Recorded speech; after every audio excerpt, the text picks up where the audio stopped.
So how do you actually know if you have a bladder issue? Now, I know if you have a urinary tract infection, it's going to be quite obvious because it's going to sting, it's going to hurt, you're going to know straight away that you have something going on. But if it's not like a UTI, a urinary tract infection, and you just have basic bladder issues, it could be that you're urinating often, or you can't hold a lot in your bladder, so you're just constantly going. Or you'll notice when you are going to the toilet, number one, that there's not a lot flowing. It's like there's a lot less of the stream coming out. And once that gets worse and worse, they call it incontinence. So what is the actual cause of bladder issues? I want to talk about the mental and emotional side of things, and I also want to talk about physical side of things. We'll start with physical. So physical, first and foremost, it's when we're adding acids into the body, we're creating an acidic condition within the body, that these acids build up. Your kidneys filter out these acids and they dump it into the bladder so that you can urinate these acids out. As the acids become too much, this starts to cause problems with the kidneys and the bladder, leading to urinary tract infections, leading to all these things that I'm talking about. So what is an acidic condition? You know, basically where acids come from are from things that are really unnatural. Or we're eating too much meat. If you eat a lot of meat, it produces a lot of acid. If you're eating a lot of processed foods, it produces a lot of acid.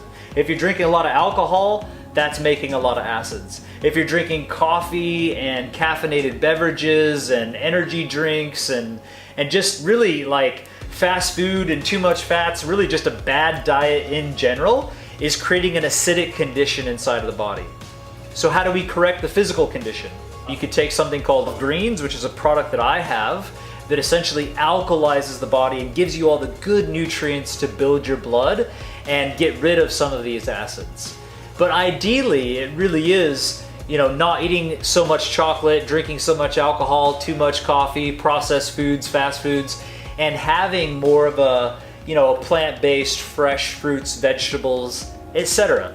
You know, what grandma told us basically, eat your fruits and vegetables. That's the best way to really start alkalizing the body. Now I want to talk a little bit about the mental and emotional side of things, and that comes down to being pissed off. Having a urinary tract infection, I can almost guarantee you're pissed off at your partner or you're pissed off with someone around you, and energetically it's actually causing that condition.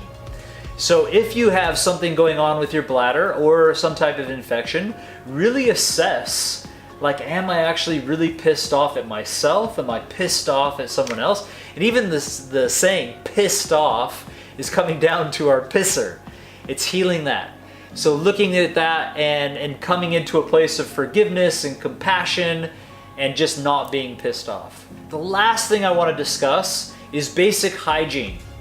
So if I'm not very hygienic, meaning I'm not showering, I'm not cleaning properly, I'm with a partner who's not very clean as well, and then kind of like getting together and having a great time and not cleaning, it's that little bit of dirtiness, maybe from the backside or whatever it is, that little bit of mixing of dirtiness that can actually create a urinary tract infection. So you actually got to be really careful that you're clean, your partner's clean, and if you sense that there's maybe some uncleanliness, then after that good lovemaking time, you definitely wash yourself up and take care of yourself. So that's a big factor that maybe people aren't talking about, but it's a big factor, is basic hygiene. The best way to prevent urinary tract infections and these sorts of issues is a quality probiotic gut. It's the good bacteria that prevent infection. And when I say probiotic, I mean eating fruits. I mean eating vegetables. I mean eating some potential yogurts and fermented foods. These all add good probiotics to the gut. Garlic and onions will kill the bad bacteria, while also it's a prebiotic, meaning it feeds good bacteria. Okay? So avoiding the bad foods, bringing in the good foods, that's what's going to create the environment to prevent the infection. Looking at hygiene, looking at mentally and emotionally what's going on, if you're experiencing bladder issues, or even potentially a urinary tract infection. If it's really bad, things going on, you have to do a fast. You need to clean the digestive system and go into an extended fast on juices, maybe broths and herbal teas. This is the fastest way to heal yourself. And I'm gonna say it, if you've got an infection and you take an antibiotic, it'll kill the infection, but one of the main side effects of antibiotics is more urinary tract infections, digestive conditions, so you actually make the process worse. If you've taken an antibiotic, it's really important that you rebuild the gut. So I hope this helps. Thanks for watching.